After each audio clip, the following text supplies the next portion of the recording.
Some sheep net in some very tall grass. You can see that this is pretty high. Some people do weed whack fence lines for sheep, but if you have more than a few sheep, that becomes a huge chore. It's hard enough just to get your high tensile weed whacked. So there's a couple different tricks. You can actually take a ATV or a gator and drive across the field and flatten the grass with a tire. And if you don't have that, you've got legs. And so what we do is we sort of smash the grass to the side, we sort of part the grass, and then we put the fence in there. So I'm gonna start by setting up an area that's sort of flattened near my high tensile, which is on.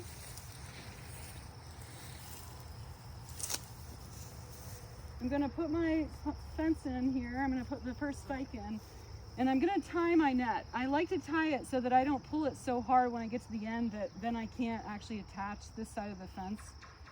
And I'm not gonna heat it up until I'm done. Okay, so the key with net is not to get it tangled. I don't suggest wearing shoes that have hooks. Like, it's nice to wear rubber boots or sneakers. Something that doesn't have hooks, like hiking boots, are sometimes really annoying. So you can either string it out, you can kind of flatten the grass as you go backwards, but we're gonna actually lay this fence out, and then I'm gonna come back and sort of set it up as I go.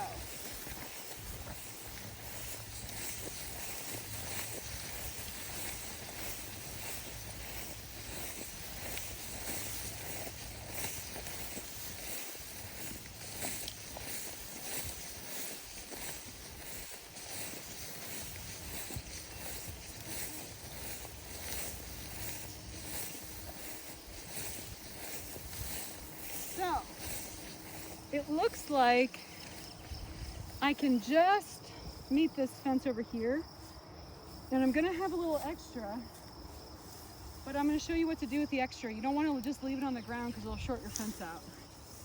Get my little nice rope here, and without electrocuting myself, I'm gonna tie it to the high tensile. One thing is everyone has their favorite kind of knots. Don't do anything crazy when you're tying net to a fence. Just, do a slip knot or a bow, whatever, so that you don't have to spend an hour getting a knot out. And then on the way back, we're essentially gonna make some space, and you can sort of flatten the grass. And then you can kind of wiggle the fence to go down into the slot that you've made. It's obviously easier to set fence net where it's been mowed. So now that I have this section up, I'm gonna go back and I'm gonna get that little extra piece of back here on the ground. And I'm gonna set it up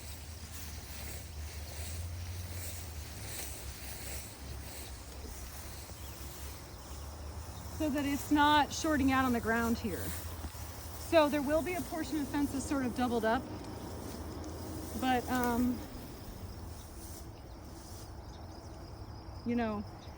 no field is made usually so perfect that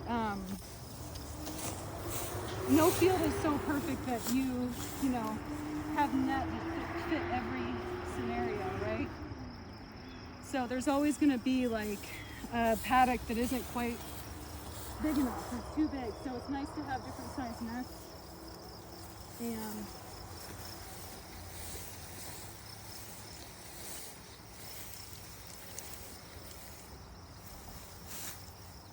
But yeah, a little tail on the end of a net is very annoying. But everyone has them. You can also cut up some nets if you have ones that have been ripped. And instead of just throwing them out or selling them, you can make some minis, shorties, or mid-sized nets. And then sometimes those will be the perfect size for, an area. All right. So you can see here's what would have been the end of that net. And we're back here setting this. So I'm gonna set both of these at once. And then sometimes if the grass is really high like this, you have to walk back and make sure that you don't have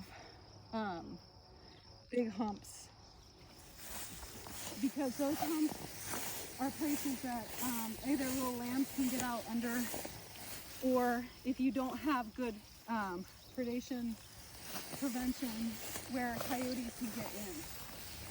This is 42-inch net, and it's pretty predator proof. The 35 is pretty jumpable with coyotes, so I prefer the 42 personally. But depending on if you have dogs, donkeys, or llamas, you may or may not need taller fence. So sometimes you do really have to kick the grass out from under the net so that it will set properly. Great, all done. Now I just have to heat the net up with some clips. Good? So when I hook up a net, I usually hook up the net part first so I know it has a good connection here. And then this is a high tensile fence. So then I hook up the high tensile next. And then one trick you can do is to make sure your fence is on. If you don't have a fence tester on you, you can just, oh, it's on. You get a little shock through the grass. Obviously, if it's not working, sometimes you can lick the grass and get it wetter and try again. Or you can put your hand on the ground and try it. If it's not on, go get a tester and figure out why your fence isn't working.